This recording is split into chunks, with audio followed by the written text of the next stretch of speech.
Rob Font made the most of his UFC main event debut on Saturday when he defeated Cody Garbrandt in a convincing decision at UFC Fight Night 188 in Las Vegas. For Font, as I said, his first headliner in the UFC, and he really was exceptional in this fight. The jab was on point as always.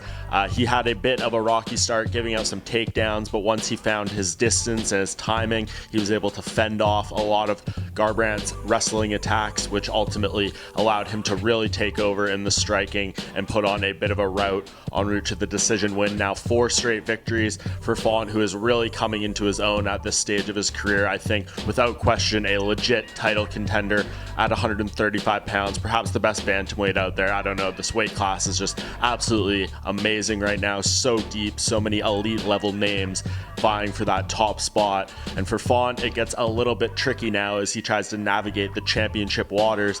We know that Aljamain Sterling and Peter Yan are expected to have their rematch sometime later this year once Sterling recovers from surgery.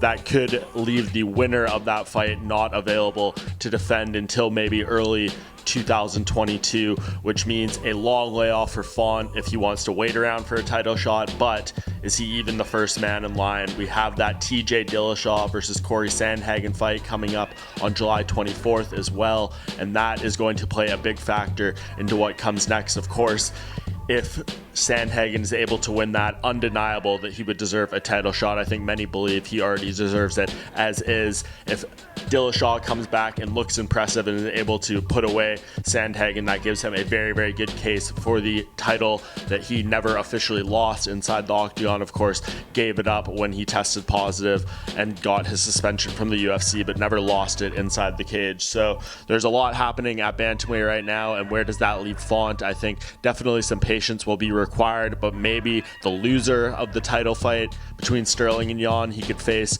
well, the winner of the Sandhagen and Dillashaw fight competes for the belt. Maybe he fights the loser of that Dillashaw versus Sandhagen fight. He said that one thing he will not do coming off of this win over Garbrandt is fight down in the rankings, so that definitely leaves his options a little bit narrower. But right now, just too hard to say exactly what will be coming for Font. Some fights have to play out, some things have to be scheduled so we know the timeline, but right now he is definitely in a very good position. It is going to be a big fight next for Rob Font, no matter what, coming off this victory over Cody Garbrandt.